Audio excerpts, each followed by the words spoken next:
Hello! Welcome back to Telugu వెలుగు YouTube channel అండి. ఈరోజు ఈ వీడియోలో నేను మెరిట్ జాబితా ఏ విధంగా తయారు చేస్తారు అనేదైతే మీకు వీడియో చేసైతే చెప్తానని చెప్పాను కదా! అందుకని ఈ వీడియో అయితే చేస్తున్నానండి. ఫస్ట్ టైం మా ఛానల్ చూస్తున్నట్లయితే సబ్స్క్రైబ్ అయితే చేసుకోండి. పక్కనే ఉన్న బెల్ ఐకాన్ క్లిక్ చేసి పెట్టుకుంటే నేను పెట్టే వీడియో ప్రతి ఒక్కటి మీకు నోటిఫికేషన్ రూపంలో అయితే వస్తుందండి. వీడియో నచ్చితే లైక్ చేయండి. మీ ఫ్రెండ్స్‌కి అయితే షేర్ అయితే చేయండి. ఇంకా నేను ఛానల్‌లో వీడియోస్ అయితే పెట్టానండి. అవన్నీ అయితే మీరైతే ఒకసారైతే చూడండి. ప్లస్ టెట్ గురించయితే మనకు ఆప్షన్ అయితే తీసేశారండి ఈరోజు. నిన్నటితోటే అయిపోయింది. ఇప్పుడు మనకి ఈ మెరిట్ లిస్ట్ అయితే తయారు చేస్తారు. అది ఏ విధంగా తయారు చేస్తారో అనేదైతే వీడియోలో అయితే చూద్దామండి. మీకు రోస్టర్ లిస్టు, వేకెన్సీ లిస్టు, మీ డిస్ట్రిక్ట్‌కి సంబంధించినవి, మీ సబ్జెక్ట్‌కి సంబంధించిన పోస్టులు ఎన్నున్నాయి అనేటివి కూడా నేను వీడియో అయితే చేశానండి. అవన్నీ ఛానల్‌లోకెళ్ళి అయితే వీడియోస్ అయితే మీరు ఒకసారయితే చూడండి. ఇంకొక విషయం ఏంటంటే, చాలామంది సోషల్‌వి తెలుగుకి మార్క్స్ యాడ్ కాలేదు గదండీ! ఆ సోషల్‌వి, తెలుగువి సెపరేట్ చేసి మనకి స్కోర్ కార్డ్స్ అయితే నిన్న విడుదలైతే చేశారు కదా! ఈ తెలుగు వాళ్ళకి 2018 కంటే ముందు రాసిన కామన్ టెట్ ఉంది కదా! ఆ కామన్ టెట్ మార్క్స్ తెలుగుకి యాడ్ చేశారని కొంతమందయితే పెడుతున్నారు. కొంతమందేమో యాడ్ కాలేదు, ఇన్‌వాలిడ్ అని చూపిస్తుందని కొంతమందయితే చెప్తున్నారు. అది పర్ఫెక్ట్‌గా మీకు ఏది చూయించారో అది కరెక్ట్‌గా అయితే పెట్టండి. వాల్యూడ్ అని పెడితే వాల్యూడ్ అని పెట్టండి. ఇన్‌వాలిడ్ అంటే ఇన్‌వాలిడ్ అని అయితే మెసేజ్ అయితే చేయండి. మీకు అలా వచ్చిన వాళ్ళకి. ఎందుకంటే వేరే వాళ్ళైతే తెలుసుకుంటారు కదా! చూద్దామండి. ఇప్పుడు మెరిట్ జాబితా ఏ విధంగా తయారు చేస్తారు అనేది ఇక్కడ చూడండి. సమాన మార్కులు పొందిన అభ్యర్థులు మెరిట్ ర్యాంకును నిర్ణయించే ఉద్దేశ్యంతో ఈ క్రింది విధానాన్ని ఈ క్రమంలో అనుసరించాలి అనేదైతే ఇచ్చారు. నేను ఇది మనకి వెబ్‌సైట్‌లో మనకి అప్లికేషన్‌లోనేమో మనకి ఏ విధంగా ఇచ్చారంటే, ఇది ఇంగ్లీష్‌లో అయితే ఇచ్చారండి. నేను మీకు తెలుగులో అర్థమవుతదని తెలుగులో ట్రాన్స్‌లేషన్ చేసైతే మీకిప్పుడు ఇస్తున్నాను. ఇక్కడ చూడండి ఫస్ట్ పుట్టిన తేదీ చిన్న అభ్యర్థి కంటే పెద్ద అభ్యర్థికి ఉన్నత ర్యాంక్ అయితే ఇవ్వడం అయితే జరుగుతుంది. అంటే ఇక్కడ పుట్టిన తేదీ ఏ విధంగా ఉంటదంటే, మీకు సేమ్ ర్యాంక్ అయితే వచ్చిందనుకో, చిన్న అభ్యర్థి కంటే పెద్ద అభ్యర్థి అంటే ఏజ్ ఎక్కువ ఉన్న వాళ్ళకి ర్యాంక్ అయితే ఫస్ట్ ర్యాంక్ ఇప్పుడండి, ఫస్ట్ ర్యాంక్ అనేది ఇద్దరికి సేమ్ మార్క్స్ వచ్చాయనుకోండి, ఫస్ట్ ర్యాంక్ ఎవరికియ్యాలి అని ఆలోచిస్తే, ఫస్ట్ ర్యాంక్ ఇక్కడ మనకి ఏజ్ ఎక్కువ ఉన్న వాళ్ళకైతే ఇస్తారు. ఇక్కడ 2000 1985లో పుట్టారనుకోండి. 1986 వాళ్ళకి, 1985 వాళ్ళకి ఇద్దరికీ సేమ్ వచ్చాయనుకోండి మార్క్స్. ఇప్పుడు ఎవరికిస్తారు? 1985 వాళ్ళకిస్తారు. 1986 వాళ్ళు చిన్నోళ్ళు కాబట్టి 1985 వాళ్ళకి ఫస్ట్ ర్యాంక్ ఇస్తారు. 1986 వాళ్ళకి ఏం జేస్తారు? సెకండ్ ర్యాంక్ అయితే ఇవ్వడం అయితే జరుగుతుంది. దీని గురించి కూడా మీకు అర్థమైందనుకుంటున్నాను.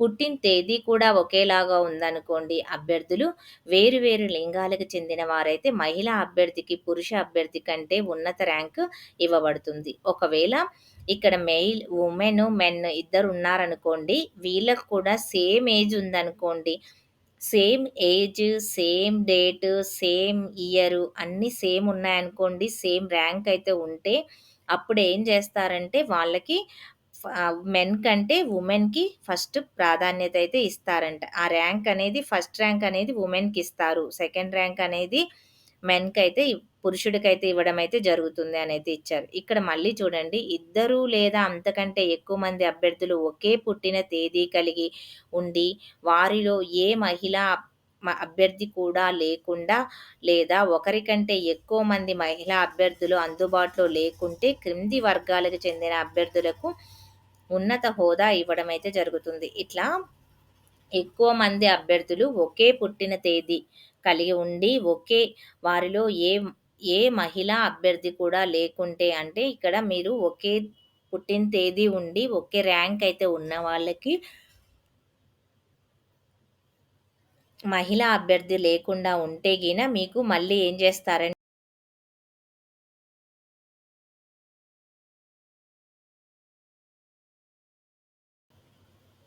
ఇక్కడ మహిళా అభ్యర్థులు ఎక్కువగా సేమ్ ఏజీ, సేమ్ ర్యాంక్ ఉన్నవాళ్ళు వచ్చారనుకోండి, అప్పుడేం చేస్తారంటే ఫస్ట్ ఎస్టీ వాళ్ళకైతే ఇస్తారండి. ఫస్ట్ ఎస్టీ వాళ్ళకైతే ఇస్తారు ఆ ర్యాంక్‌ని. తర్వాత ఎస్సీ వాళ్ళకైతే ఇస్తారు. తర్వాత ఇక్కడ బీసీ అండి. ఇది బీసీ పడబోయి ఇక్కడ నేను ట్రాన్స్‌లేషన్ చేసేటప్పుడు ఇక్కడ క్రీస్తు పూర్వం అనైతే వచ్చింది. BC A వాళ్ళకిస్తారు. తర్వాత బీసీ బీ వాళ్ళకి, తర్వాత బీసీ సి వాళ్ళకి, తర్వాత బీసీ డి వాళ్ళకి, తర్వాత బీసీఈ వాళ్ళకిస్తారు. లాస్ట్‌లో ఓసీ వాళ్ళకి. ఇది వుమెన్‌కి. ఇప్పుడు మనం చూసాం కదా! సేమ్ ర్యాంకొచ్చి, సేమ్ డేట్ ఆఫ్ బర్త్ ఉందనుకో, వాళ్ళకేం చేస్తారంటే, ఫస్ట్ వుమెన్‌కైతే ఇస్తారు. వుమెన్‌కిచ్చిన తర్వాత, వుమెన్‌లో కూడా చాలామంది అభ్యర్థులు ఉన్నారనుకోండి, అప్పుడు వాళ్ళనేం చేస్తారంటే, దాంట్లో మళ్ళా క్యాస్ట్ వైస్‌గా ఫస్ట్ ఎస్టీ వాళ్ళకి, తర్వాత ఎస్సీ వాళ్ళకి, తర్వాత బీసీ వాళ్ళకి, ఇట్లాగా బీసీఈ, ఓసీ వాళ్ళకైతే ఇస్తారు. ఇంకా ఇది కూడా అలానే సేమ్ ర్యాంక్ ఉండి, సేమ్ మార్క్స్ ఉండి ఉన్నారనుకోండి, ఇంకా సమాంతరం చెయ్యాలి అనంటే అప్పుడు అర్హతనైతే తీసుకుంటారు. మరింత సమాంతరము లేదా ట్రై అంటే ప్రొఫెషనల్ ట్రైనింగ్, అర్హత పరీక్ష, బీఈడీ, డీఈడీ తత్సమ పరీక్షలు, పండిత్ శిక్షణ మొదలైనవి ఉత్తీర్ణత తేదీని మరియు తదుపరి ట్రై అండ్ ఎస్‌జీటీ మరియు పీఈటీ మొదలైన పోస్టుకు ఇంటర్ పరీక్ష మరియు స్కూల్ అసిస్టెంట్ మరియు లాంగ్వేజ్ పండిట్ మొదలైన పోస్టుకు గ్రాడ్యుయేషన్ ఉత్తీర్ణత తేదీని పరిగణలోకైతే తీసుకుంటారంట. ఇప్పుడు మనకి ఇది అంటే ఏంటంటే మీకు ఈ క్యాస్ట్‌లో కూడా మీకు అలానే ఉందనుకో, తర్వాత మీరు ఇక్కడ మీరు బీఈడీ కోర్స్ ఉంటది కదా! దాంట్లో మీ మెరిట్ పరీక్షలకు సంబంధించిన మార్క్స్‌నైతే ఉత్తీర్ణతనైతే చూస్తారు. మీకు ఫస్ట్ ర్యాంక్ వచ్చిందా? సెకండ్ వచ్చిందా? అనేదాన్ని మార్క్స్‌నైతే చూస్తారు. అదే విధంగా అలా గూడా మీకు అంతా సేమ్ ఉన్నాయనుకోండి, ఎడ్జిటి వాళ్ళకైతే ఇంటర్మీడియేట్ అయితే చూస్తారు.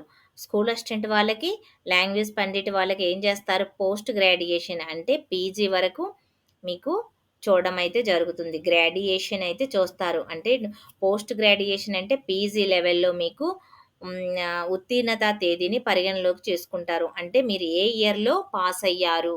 మీరు ఫస్ట్ పాస్ అయ్యుంటే మీరు ఇప్పుడు 2000లో మీరు పీజీ చేశారనుకోండి, మీకు ఫస్ట్ ప్రాధాన్యత అయితే ఇస్తారు. 2023 అలా చేశారనుకోండి, మీకు సెకండ్ ప్రాధాన్యత అయితే ఇస్తారు. అంటే ఇక్కడ గూడా ఎవరిదైతే తొందరగా మీకు పూర్తయిందో వాళ్ళకైతే ఇస్తారు.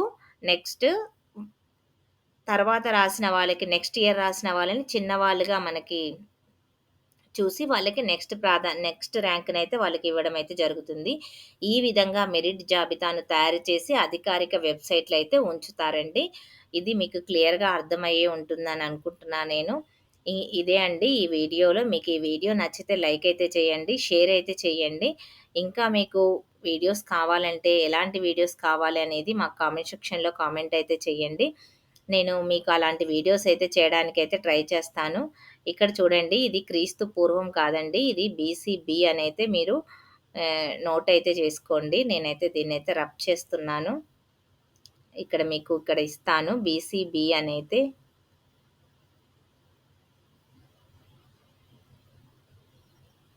బీసీ కేటగిరీస్ అండి ఇవి.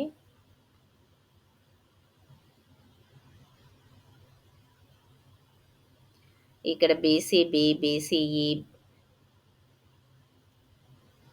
బీసీసీ, ఇక్కడ బీసీ డి వాళ్ళకి ఇలాగా తీసుకుంటారు. ఇంకా మీకు ఎలాంటి వీడియోస్ కావాలో కామెంట్ సెక్షన్‌లో కామెంట్ అయితే చేయండి. మీకు ఇంకా ఏమైనా డౌట్ ఉంటే కామెంట్ చేస్తే నేను దానికైతే ఆన్సర్స్ అయితే ఇస్తానండి. ఇంకొంతమంది స్కోర్ కార్డు మేము డౌన్‌లోడ్ చేసుకోలేదు మేడం అని అయితే అంటున్నారు. మీరు స్కోర్ కార్డులు డౌన్‌లోడ్ చేసుకోకపోయినా పర్వాలేదులేండి. ఇప్పుడు ఎందుకంటే మళ్ళీ మీరు నిన్నటి వరకు టైమ్ ఇచ్చారు కాబట్టి, మళ్ళీ టెట్ మార్క్స్ ఎంట్రీ చేయమని నిన్నటి వరకు టైమ్ ఇచ్చారు కాబట్టి, మళ్ళీ వాళ్ళయి కూడా తీసుకొని అందరివి కలిపి ఒకసారి మనకి స్కోర్ కార్డులైతే విడుదలైతే చేస్తారు. అప్పుడు మీరు డౌన్‌లోడ్ అయితే చేసుకుందురు. అలా టెన్షన్ అయితే ఏం పడకండి. ఇప్పుడు మీకు డౌన్‌లోడ్ తర్వాత అవి ఫస్ట్ స్కోర్ కార్డ్‌లు ఇస్తారు. తర్వాత మనకి మెరిట్ లిస్ట్ అయితే వస్తుందండి. మెరిట్ లిస్ట్ అయిపోయిన తర్వాత మనకి జాబ్ వచ్చేది సెలక్షన్ లిస్ట్ అయితే విడుదలైతే చేస్తారు. సెలక్షన్ లిస్ట్ అయిపోయిన తర్వాత మనకు